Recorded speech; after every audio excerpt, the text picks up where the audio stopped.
ዛሬ የምናየው 2017 የአካውንቲንግ እና ፋይናንስ ኤግዚት ኤግዛሞች ከየት ነው የመጡት ከመጡ ደግሞ እንዴት ነው የምንመልሳቸው የሚለውን ሙሉ ጥያቄና መልስ ፓርት 3 ላይ ደርሰናል ማለት ነው። ዩቲዩባችን ሰብስክራይብ ያላደረጋችሁ ካላችሁ ግቡና ሰብስክራይብ አድርጉ። ጥሩ ትምህርት ታገኙበታላችሁ ማለት ነው። ከኤግዚት ኤግዛምም ውጪ በጣም ልምድ ላይ ስራ ላይ የሚያጋጥማችሁ አጫጭር ትምህርቶች እዛ ላይ ስለሚተላለፉ ሰብስክራይብ ማድረግ እንዳትረሱ። ቴሌግራማችንም ገብታችሁ ግቡና ፋይሎቹን ፒዲኤፎቹን የተለያዩ ማስተማሪያ መጽሐፎችን ከዛ ላይ ታገኛላችሁ ማለት ነው። እንግዲህ ቲም 1 ፋይናንሻል አካውንቲንግ እና ሪፖርቲንግ ነው የሚለው ማለት ነው። የመጀመሪያው ቲም ይሄ ከየት ነው የወሰድነው? ብሉፕሪንታችሁ በቲም ነው የተከፋፈለው ማለት ነው። 5 ቲሞች አሉ። የመጀመሪያው ቲም ፋይናንሻል አካውንቲንግ እና ሪፖርቲንግ ነው ማለት ነው።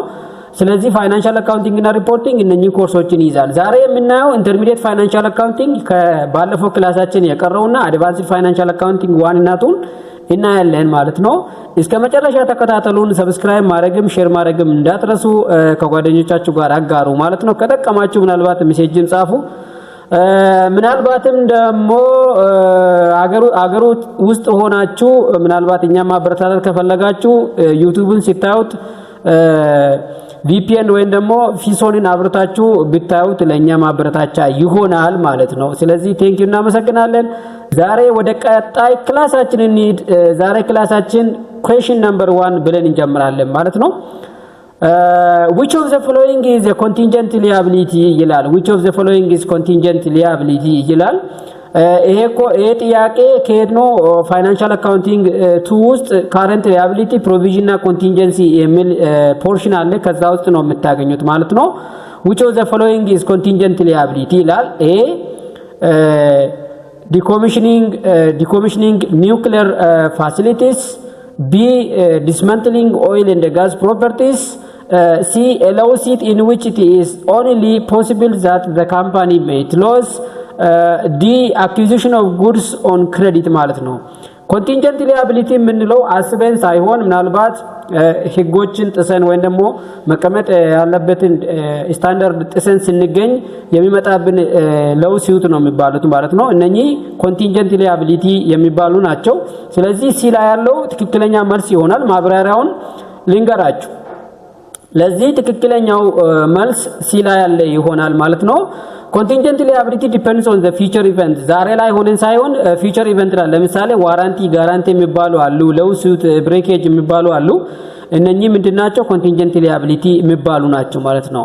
possible losses are disclosed but not occurred, probable and estimatable losses are occurred ማለት ነው። basically contingent liability የምንለው potential obligations that arise from the past events and whose existence will be confirmed only by the occurrence or non occurrence happening ላያረግ ይችላል፣ happening ላያረግ ይችላል። ስለዚህ probability ነው ማለት ነው።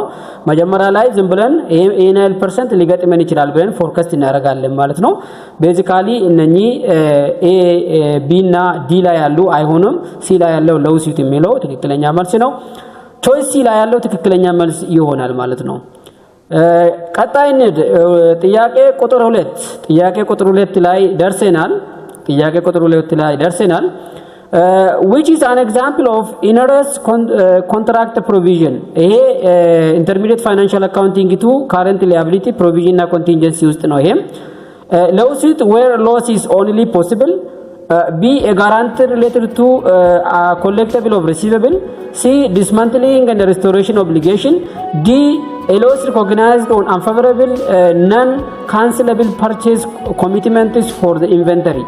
which is an example of onerous contract provision onerous contract provision የሆነ የትኛው ነው? A ላይ lawsuit where loss is only possible, B guarantee related to collectability of receivables, C dismantling and restoration obligation, D loss recognized on unfavorable non-cancelable purchase commitment for inventory ይላል ማለት ነው። ትክክለኛው ዲ ላይ ያለው ነው ማለት ነው። onerous obligation የምንለው ለዚህ ማብራሪያ ኢነረስ ኮንትራክት የምንለው unavoidable costs አንለው ኢነረስ ኮንትራክት የምንለው has unavoidable cost exceeding economic benefit. It is purchase commitment where market price fall below the contract price is typical example. አሁን ኢነረስ ምንለው the contract which is an avoidable cost of meeting an obligation under contract exceeds the economic benefit expected to the received. In such cases provision is recognized for unfavorable loss. ስለዚህ ትክክለኛው መልስ ዲ ላይ ያለው ይሆናል ማለት ነው። እናንተ ወደ ኋላ ሄዳችሁ ሪቪው አድርጉ። በሁለት ሴክሽኖች ነው የመጣው ማለት ነው። 2017 ላይ አለ ይሄ ጥያቄ ማለት ነው። እሺ ጥያቄ ቁጥር 3 ፍቅሩ ኤልቲዲ issues ብር 800,000 of 10% bonds due in 10 years. Interest semi annually. Market rate is 12%. Discount amortization in the first interest payment using effective interest method ይላል። አሁን የተጠየቅነው ምንድነው? ኢሹ ያደረገው ቦንድ 800,000 10% ነው ማለት ነው። 10 አመት ውስጥ የሚከፈል ማለት ነው። ኢንተረስቱ ሰሚ አኑዋሊ ነው የሚከፈለው። ማርኬት ሬቱ 12% ነው። the discount amortization is the first interest payment using effective interest method. effective interest methodን ተጠቅመን ዲስካውንት አሞርታይዜሽን ፈርስት ኢን ዘ ፈርስት ኢንተረስት ፔመንትን ዲተርማይን አድርጉ ያለ ነው። ይሄ ነን ካረንት ሊያቢሊቲ ውስጥ ነው የምታገኙት ማለት ነው። ኤ 40,000 ቢ 20,000 ሲ 2,494.44 ዲ 12,494.44 ለዚህ ማብራሪያውን እንየው እንዴት መስራት እንዳለብን ማለት ነው። ኢፌክቲቭ ኢንተረስት ሬት እንዴት ካልኩሌት ማድረግ አለብን። ስለዚህ ካሽ ኢንተረስት ዲተርማይን ለማድረግ 800,000 ታይምስ 5 ማለት ነው። ለሰሚ አኑዋሊ ስለሆነ የመጀመሪያውን ነው የተጠቀምነው። ስለዚህ 40,000 ነው። ኢሹ ፕራይስ ፕሪንሲፓል ፕላስ present value of annuity which is 708 ኢንተረስቱ ማለት ነው። ኤክስፔንስ 708,236 times 6% 12 ማርኬት ፐርሰንቱ 12% ነው። የሰሚ አኑዋሊ ካልኩሌት ስናደርግ 42,000 ነው የሚሆነው ማለት ነው። አሞርታይዜሽንን ካልኩሌት ስናደርግ 42,000 ሲቀነስ 40,000 2,494 ነው የሚሆነው ማለት ነው። ስቴፖቹን ተጠቅሜ ካልኩሌት ለማድረግ ሞክሬ ያለው ማለት ነው። ስለዚህ በዚሁ መልክ ነው ፌስ ቫልዩ 800,000 ተሰጥቶናል። ኩፖን ሬቱ 10% ፐር ይር ሰሚ አኑዋሊ ሲሆን ደግሞ 5% ነው የሚሆነው። ካሽ ኢንተረስት ፔይድ ኢች ፔሪድ 800,000 ሲባዛ በ5 40,000 ነው የሚሆነው። ማርኬት ሬቱ 12% ፐር ይር ነው። ስለዚህ ሰሚ አኑዋሊ 6% ይሆናል ወደ ሰሚ አኑዋሊ ስንቀይር። ነምበር ኦፍ ፔሪድ 10 አመት ሲባዛ በሁለት ነው 20 ነው የሚሆነው ማለት ነው። 10 አመት ሁለት ጊዜ ስለሆነ በአመት የሚከፈለው። ኮምፒውት ቦንድ ኢሹ ፕራይስ ፕሬዘንት ቫልዩ ፕሪንሲፓሉን ዲተርማይን ለማድረግ በዚህ ፎርሙላ እናገኛለን ማለት ነው። ዘን በዚሁ ስንት እናገኛለን? 249,443 እናገኛለን። ፕሬዘንት ቫልዩ ኦፍ ኢንተረስት አኒዩቲ በዚሁ ዲተርማይን እናደርጋለን ሲካፈል ለዚህኛው ለኢንተረስት ፐርሰንቷ ዘን 40,000 ሲባዛ በ11 ምናምን ነው የሚሆነው። አጠቃላይ 458,000 ነው የሚሆነው ማለት ነው። ዘን ፕራይሶቹን አግኝተናል። መጨረሻ ላይ የምናገኘው ይሄ ነው የሚሆነው ማለት ነው 2494.44። ስለዚህ ይሄ መልስ ያለው ሲ ላይ ነው። ሲ ላይ ያለው ትክክለኛ መልስ ይሆናል። እንደዚህ አይነት ጥያቄዎች ጠጠር ያሉ ሊመጡ ስለሚችሉ በደንብ ሪፌር አድርጉ። ፒዲኤፉን ቴሌግራም ላይ ስለማስቀምጥላችሁ እዛ ላይ ማየት ትችላላችሁ። እንደዚሁም ላይቫችን ደግሞ ዩቲዩብ ላይ ልታገኙት ስለሚችሉ ዩቲዩብ ላይ መስራት ይቻላል ማለት ነው። question number 4 ጥያቄ ቁጥር 4 which of the following is not party involved on check? ይሄ ነን ካረንት ሊያቢሊቲ ውስጥ ይመደባል። ቤዚካሊ ኮርስ ኢንተርሚዲየት ፋይናንሻል አካውንቲንግ ሆኖ ወይም ደግሞ ካሽ ውስጥ ልታገኙ ትችላላችሁ። ኤ ፔይ፣ ቢ ፔየር፣ ሲ ብሮከር፣ ዲ ሜከር። ይሄ የትኛው ነው ቼክ ውስጥ የማይገባው ይላል። ያው ብሮከር አይገባም። ሲ ላይ ያለው በጣም ቀላል ጥያቄ ስለሆነ ብሮከር እዚህ ውስጥ ብል ይሰራል መግባት የለበትም ማለት ነው። ኦኬ basically the parties to check are the maker drawer write the check, the pay recipient and the drawer or payer bank. Broker is not the party, so choice C is the correct answer. እናንተ ወደኋላ ሄዱና ስለ ቼክ በደንብ ማንበብ ይጠበቅባቸዋል ማለት ነው። ምናልባት ግራ የሚገባችሁ ከሆነ question number 5 Gatluk PLC invested 1 million in DEM company for 20% of outstanding share. DEM pays 40% of net income as dividend. DEM net income is 520,000. ጋት ሉክ ሼርስ ኦፍ ኔት ኢንካም ዊል ቢ ይላል። ይሄ ኢንተርሚዲየት ፋይናንሻል አካውንቲንግ ስለ አካውንቲንግ ፎር ኢንቨስትመንት ውስጥ ነው የምናገኘው ማለት ነው። ኤ 200,000 ቢ 104,000 ሲ 208,000 ዲ 130,000። አሁን እዚህ ጋር የተጠየቅነው ነገር ማወቅ አለብን ማለት ነው። ኢንቨስት ያደረገው 1 ሚሊዮን ነው ኢንደም ካምፓኒ አንድ ካምፓኒ ማለት ነው for 20% of outstanding shares ማለት ነው 20% ላይ ደም ፔይስ 40% of net income as a dividend 40% እንደ ዲቪደንድ ከፈለ ይላል። so them net income were 520,000 got look shares of net income will be እነዛ ካልኩሌት አድርጉ ይላል ማለት ነው። ለማብራራት ያክል ሞክሬያለሁ ማለት ነው። ለማብራራት ያክል ሞክሬያለሁ። under equity method investor recorded his share of investee net income 20% times 520,000 which is 104,000 ስለዚህ ካልኩሌት ስናደርግ 20,000 times 520,000 which is 104,000 ምንድነው ይሄ ኢኩዊቲ ሜተድ ነው የምንጠቀመው ማለት ነው። እዚህ መልስ ቢ ላይ ያለ ይሆናል ማለት ነው። ሪፈር አድርጉ እናንተ ኢንቨስትመንት ላይ አካውንቲንግ ፎር ኢንቨስትመንት። question number 6 ጥያቄ ቁጥር 6 which statement best describe indirect methods for investment of cash flows which statement best describes ያለን the indirect methods for statement of cash flows ይሄ ፋይናንሻል አካውንቲንግ ቱ አካውንቲንግ ፎር ኢንቨስትመንት ሁለተኛ ጥያቄ ነው ማለት ነው። በሶስቱም ሴሽን ውስጥ የመጣ ጥያቄ ስለሆነ ኮሌክሽን ነው። ኤ ዲዳክት ኦፕሬቲንግ ካሽ ዲስባርስመንት ፍሮም ሪሲፒየንት receipts. B start with net cash flow and convert it to net income. C presentation of condensed cash receipt and disbursement. D start with net income and convert it to net cash flow from operating activities. D ላይ ያለው መልስ ይሆናል። The indirect method adjusted net income for non-cash items and the working capital changes to arrive at operating cash flows. ስለዚህ እነኚህ አይሆኑም ማለት ነው። ትክክለኛው ዲ ላይ ያለው ትክክለኛ መልስ ይሆናል ማለት ነው። question number 7 ሰባተኛ ላይ ደርሰናል ማለት ነው። how is an increase in account receivable treated on statement of cash flows? ይሄም statement of cash flow ሁለተኛ ጥያቄ ነው ማለት ነው።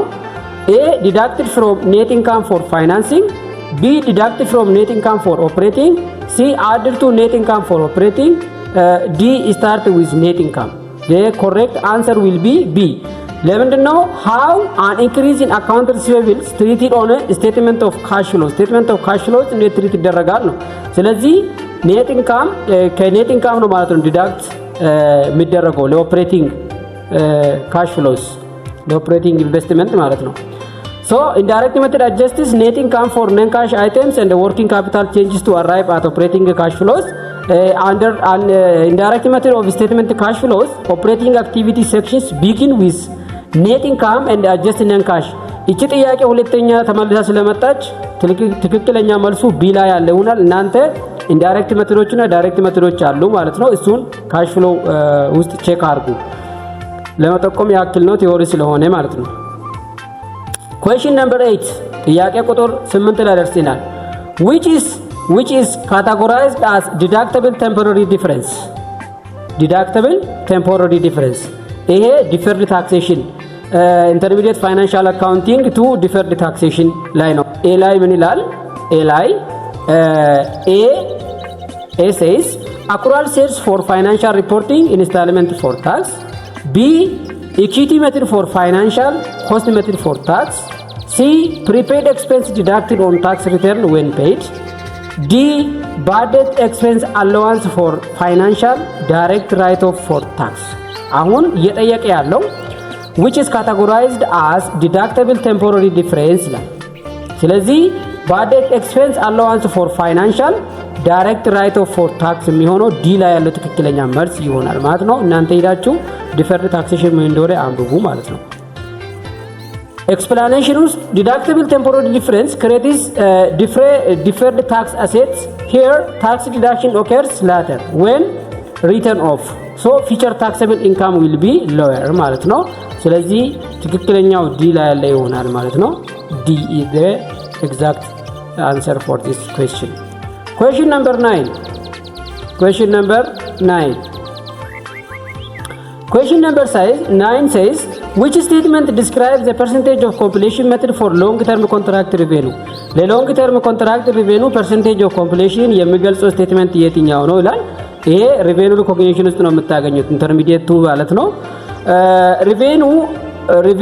recognize revenue costs and gross profit as progress is made. B, accumulate construction cost in inventory. C, accumulate progress billing in inventory. D, recognize revenue only to extent of recoverable cost incurred. ይሄ ላይ ያለው ትክክለኛ ነው የሚሆነው recognizes revenue costs and gross profit as progress is made። ለምሳሌ ለኮንስትራክሽኖች ማለት ነው። basically percentage of completion recognizes revenue over time based on progress toward completion። ትክክለኛው ኤላ ያለ ነው የሚለው እናንተ ሂዱና percentage of completion revenue recognition ላይ ቼክ አድርጉ ማለት ነው። ስፔሻሊ ኮንስትራክሽን ኤሪያዎች ላይ ማለት ነው። ኮንስትራክሽን ኤሪያዎች ላይ ጥያቄ ቁጥር 10 ላይ ደርሰናል። ጥያቄ ነምበር 10 ታገኛላችሁ ማለት ነው። which cost is classified as a paid cost for manufacturer? Intermediate financial accounting policy change in estimated errors. A, depreciation on factory equipment. B, factory insurance. C, depreciation in factory building. D, tax accountant salary። ከዚህ ውስጥ ወደ ፕሬድ ኮስት ክላሲፋይ የሚደረገው የትኛው ነው? የዚህ ጥያቄ ፕሬድ ኮስት ክላሲፋይ የሚደረገው የትኛው ነው? ስለዚህ ትክክለኛው ዲ ላይ ያለ ይሆናል ማለት ነው። ፕሬድ ኮስት አር ነን ማኑፋክቸሪንግ ኮስት። እነኚህ ነን ማኑፋክቸሪንግ ኮስት ነው፣ ሴሊንግ፣ ጀነራል፣ አድሚኒስትሬቲቭ ይባሉ። ስለዚህ ታክስ አካውንታንት ሰለሪ አድሚኒስትሬቲቭ ኤክስፔንስ ስለሆነ ፕሬድ ኮስት ውስጥ ነው የሚመደበው። ዲ ላይ ያለው ትክክለኛ መልስ ይሆናል ማለት ነው። the correct answer is choice D. Question number 11 ጥያቄ ቁጥር 11 which best describes joint ventureን በደንብ የሚገልጸው የትኛው ነው? አድቫንስድ ፋይናንሻል አካውንቲንግ ገብተናል ማለት ነው። ጆይንት አሬንጅመንት የሚል አለ። joint arrangement where parties share all liabilities. B, joint arrangement with right to asset and obligation for liabilities. D, joint arrangements where parties with joint control have a right to net asset of the arrangements. D, joint arrangement where parties were all interest in assets. ትክክለኛው joint arrangement where parties with joint control have right to net asset of the joint arrangement ከሆነ ሲ ላይ ያለው ትክክለኛ መልስ ይሆናል ማለት ነው። So according to IFRS 11, it defines joint venture as a joint arrangement in which party have right to net asset of the arrangement. Bear in mind ይሄ ጥያቄ 2018 አጋማሽ ላይ መጥቷል ማለት ነው። IFRS 11 joint arrangement ማለት ነው። ስለዚህ በተዘዋዋሪም ዳይሬክትም ሊመጣ ይችላል። ስለዚህ በደንብ ሪፈር አድርጉ። ለዚህ ትክክለኛው መልስ ሲ ላይ ያለ ይሆናል ማለት ነው። በዛው ላይ ተቁማችሁ ብዬ ነው። እንግዲህ ከወደዳችሁ ቴሌግራማችንን ጆይን ማድረግ እንዳትረሱ። በዛውም ዩቲዩባችን ገብታችሁ ይሄንን ሙሉ ቪዲዮ ሪከርድ ከዛ ታገኛላችሁ ማለት ነው። ወዳችሁ ፈቅዳችሁ ከኛ ጋር እየቀጠላችሁ ስለሆነ እናመሰግናለን። የኛ ጥያቄ ዛሬ ትንሽ ጠጠር ይላል ስለሚቆይ ማለት ነው። ፓርት ቲም 1ን በፓርት 3 አከፋፍለናል። ፓርት 3 ትንሽ በዛ ስላለ ይቀጥላል ማለት ነው። እስከ መጨረሻ መከታተል እንዳትረሱ። ኦኬ question number 12 ላይ ደርሰናል። a journal entry for appropriate share in cash of joint venture on ventures book advanced financial accounting joint arrangement ነው ይሄም ማለት ነው። cash debited, investment in joint venture credited. B, investment income debited, investment in joint venture credited. C, investment in joint venture debited, cash credited. D, investment in joint venture debited and investment income credited. ምንድነው እየጠየቀ ያለው? journal entry for appropriate share in cash of joint ventures on ventures book ላይ የሚመዘገበው የትኛው ነው? cash debited, investment in joint venture credited ኤ ላይ ያለው ትክክለኛ መልስ ይሆናል ማለት ነው። እናንተ ወደ ኋላ ሂዱና ሪፈር አድርጉ። advanced financial accounting 1 ማለት ነው።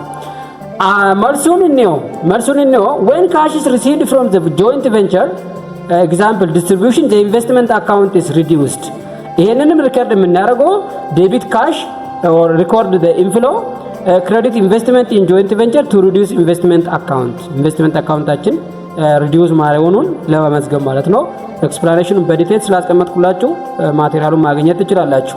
ኮሬክት አንሰር ኢስ ኤ ትክክለኛው መልስ ኤ ላይ ያለ ይሆናል ማለት ነው። ትክክለኛው መልስ ኤ ላይ ያለ ይሆናል። question number 30 how are profit or losses treated in joint operation ቤዚካሊ ይሄም ጆይንት አሬንጅመንት ነው። ሶስተኛ ነው የመጣው ምንድነው የሚለው how are profit or loss treated in joint operation joint operation ውስጥ ፕሮፊትም ሆነ ሎሲን ካጋጠማቸው እንዴት ነው ትሪት የምናደርጋቸው ነው። each party receive allocation of revenues and expenses based on relative performance. B each party has a share in profits but not losses. C each party has share in profit or loss relating to the activities.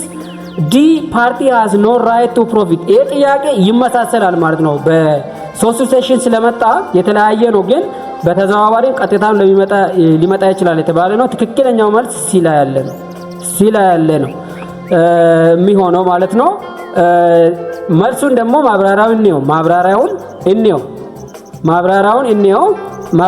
እንየው when cash is received from the joint venture example distribution the investment account is reduced investment አካውንታችን basically ይሄ ጥያቄ በዛው ትሪት ልናደርገው እንችላለን።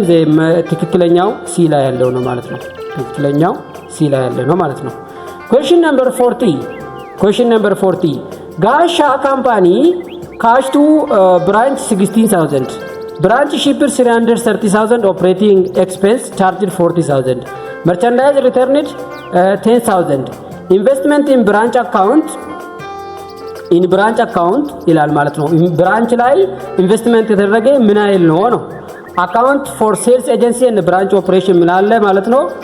advanced financial accounting 1 ብር 430,000 420,000 390,000 3,000 30,000 the correct answer is choice B መልሱን ነው።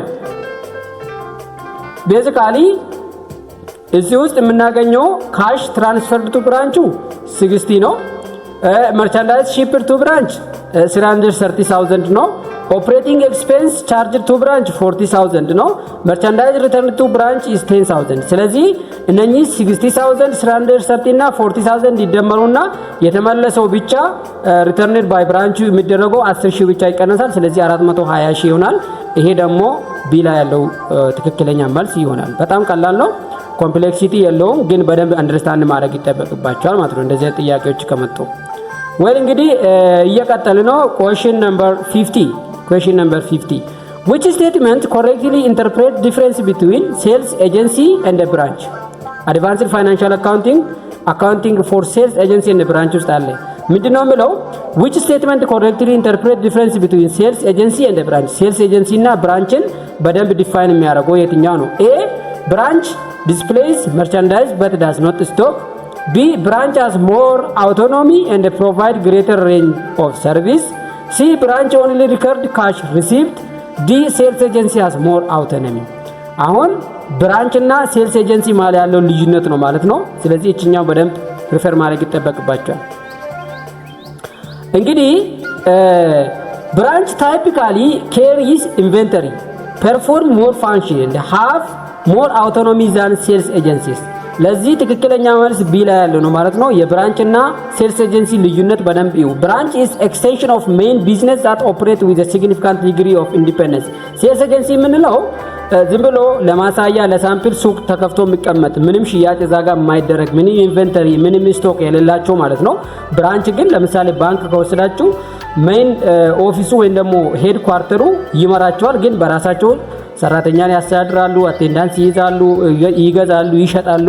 እነኚህ ነገሮች ነው ማለት ነው ብራንች እና እንትን ቢ ላይ ያለው ትክክለኛ መልስ ነው ማለት ነው። question number 60 ላይ ደርሰናል። ጥያቄ number 16 the temporary difference on accounting for income tax means advanced financial accounting income tax difference between cash basis and the reported amount difference between tax basis and the reported amount in financial statement. C, difference between IFRS and the internal bookkeeping. D, difference between book basis and net. Which temporary difference on accounting for income tax የሚያሳየው የትኛው ነው ማለት ነው። ይሄን የምታገኙት ፋይናንሻል አድቫንስድ ፋይናንሻል አካውንቲንግ ኢንካም ታክስ የሚል ቻፕተር አለ፣ እዛ ውስጥ ታገኛላችሁ። ስለዚህ ቴምፖራሪ ዲፈረንስ የምንለው ዘ ዲፈረንስ ቢትዊን አይኤፍአርኤስ ስታንዳርድ ኤንድ ኢንተርናል ቡክኪፒንግ ድርጅቱ ቡክኪፕ የሚያደርገውና ፋይናንሻል አካውንቲንግ ስታንዳርድ መሀል ያለውን ልዩነት ነው ማለት ነው ቴምፖራሪ ዲፈረንስ የምንለው ማለት ነው። ቴምፖራሪ ዲፈረንስ የምንለው ሶ this is standard definition under EAS 12 ውስጥ ታገኛላችሁ። EAS 12 ደግሞ ምን ይላል ካላችሁ in accounting for income tax under IFRS and the US GAAP temporary difference arises when the carrying amount of an asset or liability in the financial statement or the reported amount differ from the tax base ከታክስ ቤዙ ዲፈር ሲያደርግ ማለት ነው። ስለዚህ ትክክለኛው ሲ ላይ ያለ ይሆናል ማለት ነው። ትክክለኛው ቢ ላይ ያለው ይሆናል ማለት ነው። Okay, question number 70. Nuna company granted 100 share appreciation right to each of 10 employees. ምንድነው ማለት? Nuna company granted 100 share appreciation right to each of 10 employees. This classified as ይላል። ይሄ በምንድነው ትሪት የሚደረገው? share based compensation ነው። A, share based payment with cash alternatives. B, equity settled share based payment. C, cash settled share based payment. D, asset settled share based payment. C, cash settled share based payment ነው ማለት ነው ሪፕሬዘንት የሚያደርገው። ለዚህ ደግሞ ምን እንደሆነ ነው basically share appreciation rights that are settled in cash, employee receive cash equal to increase in share price are cash settled. Basically share appreciation rights SARS ምንለው gives employees right to receive cash payment equal to increase in company share price over the predetermined exercise. IFRS 2 ላይ ያለ ማለት ነው cash settled share based payment ይባላል። ትክክለኛው መልስ ሲ ላይ ያለ ይሆናል ማለት ነው። ትክክለኛው መልስ ሲ ላይ ያለ ይሆናል ማለት ነው። እሺ ጥያቄ ቁጥር 18 ላይ ደርሰናል። which statement makes significant insurance risk difference from other risks? ምንድነው ብለው የትኛው ነው significantly different የሚያደርገው significant insurance risk different from other? yes ኢንሹራንስ ሪስክን ከሌሎቹ ለየት የሚያደርገው የትኛው ነው?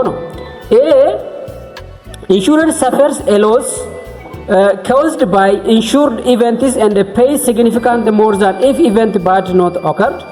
B, risk of future changes in interest rate or financial instrument price. C, risk of future change in commodity price or exchange rate ይላል ማለት ነው።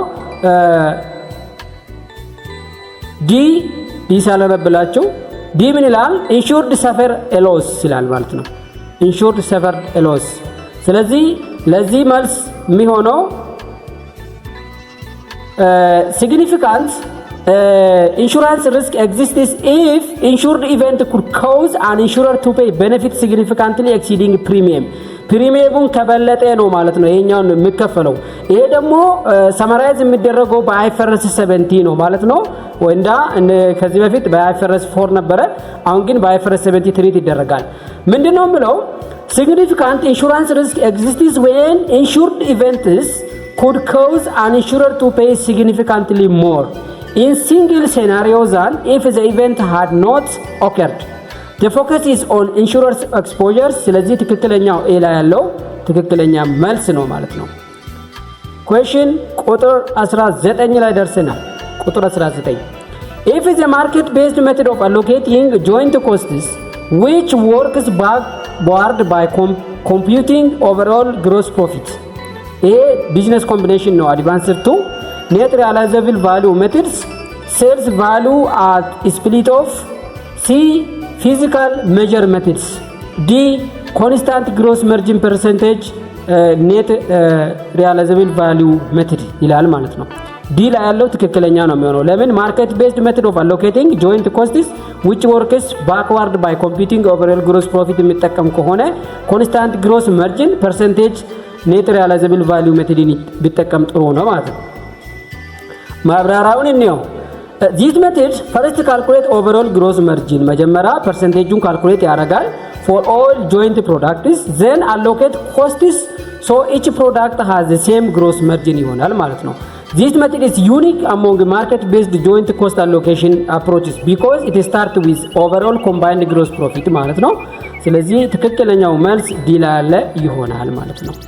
ጥያቄ ቁጥር 20 ላይ ደርሰናል። ጥያቄ ቁጥር 20 ላይ ዛሬ ትንሽ እንቆያለን ብያችኋለሁ ማለት ነው። ስለዚህ በትዕግስት ጠብቁን እስከ መጨረሻ የመጀመሪያውን ቲም ለመጨረስ ማለት ነው። 2017 በሶስት ቲም ተከፋፍሎ የመጣውን ፈተና ኮምባይን አድርጌ ነው ማለት ነው። የመጀመሪያውን ቲም ፋይናንሻል አካውንቲንግ እና ሪፖርቲንግ ነው ማለት ነው ዛሬ እያሳያችሁ ያለው።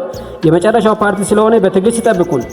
which is not method of business combination which is not method of business combination advanced financial accounting business combination ነው ይሄ ጥያቄም። A joint venture, B merger, C consolidation, D acquisition.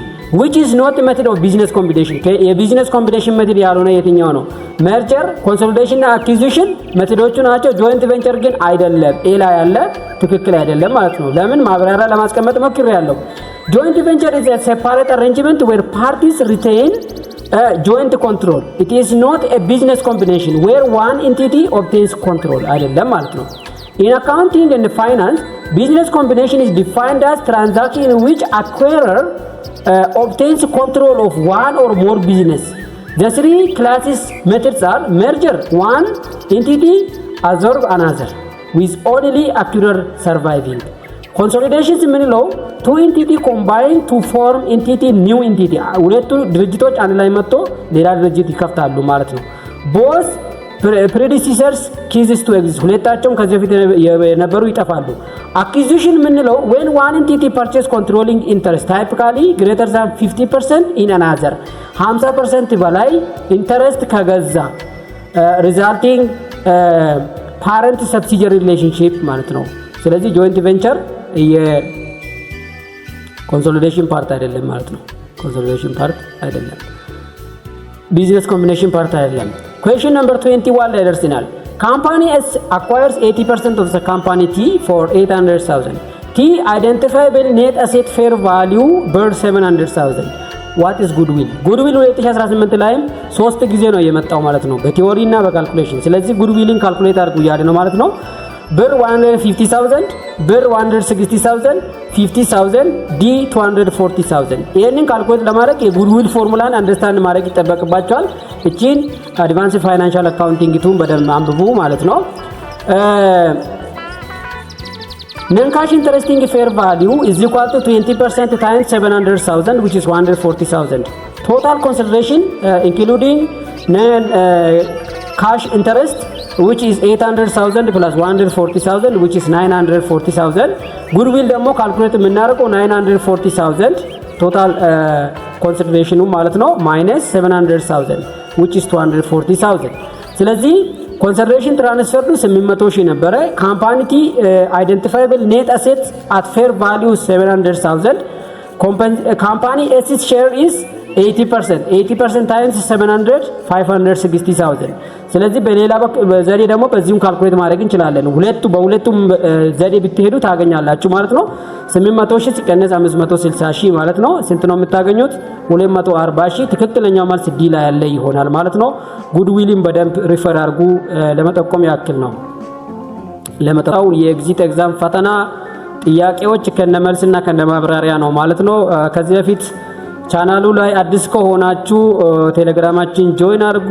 ይሄንን ሙሉ ሪከርዱን ደግሞ ዩቲዩብ ላይ ስለማስቀምጥላችሁ እዛ ላይ ገብታችሁ ማየት ትችላላችሁ። አመሰግናለሁ።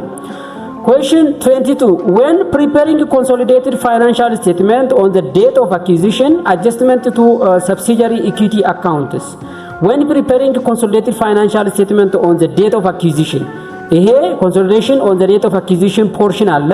ስለዚህ እዛው ውስጥ በደንብ ማየት ይጠበቅባቸዋል። አድቫንስድ ፋይናንሻል አካውንቲንግ ማለት ነው። all equity accounts are eliminated. equity account is adjusted to fair value excess to goodwill. C no adjustment. D only retained earnings is eliminated. only retained earnings is eliminated. ስለዚህ ትክክለኛው ምን ይላል? ለዚህ ጥያቄ መልስ የሚሆነው ዲ ላይ ኤ ላይ ያለው ትክክለኛ መልስ ይሆናል ማለት ነው። subsidiary equity is eliminated in consolidation replaced with investments goodwill and non-controlling interest ማለት ነው። on the date of acquisition consolidated financial statements are prepared using acquisition methods subsidiary pre-acquisition equity account ስለዚህ ኤ ላይ ያለው ትክክለኛ መልስ ይሆናል። acquisition on the date of ቼክ አርጎ ወደ ኋላ ሄዳችሁ ማለት ነው advanced financial accounting question number 23 how are the asset and liability of acquired company typically recognized on acquisition date ይሄም consolidation on the date of acquisition ነው ሁለተኛ ጥያቄ at book value at zero value at fair value on the acquisition date at historical cost ትክክለኛ መልሱ at fair value when asset and liability of acquired company typically recognized እንዴት ነው how acquisition date ላይ እንዴት ነው ስለዚህ at fair value on the date of acquisition በተገዛበት fair value ተጠቅመን ነው ማለት ነው okay ለዚህ IFRS 3 requires identifiable asset and liability of acquired to be measured at fair value at acquisition date the correct answer is C under acquisition method IFRS 3 and ASC 808 acquirer must recognize identifiable assets acquired and the liability assumed at fair value on acquisition of debt the correct answer is choice ያለው ማለት ነው question number 24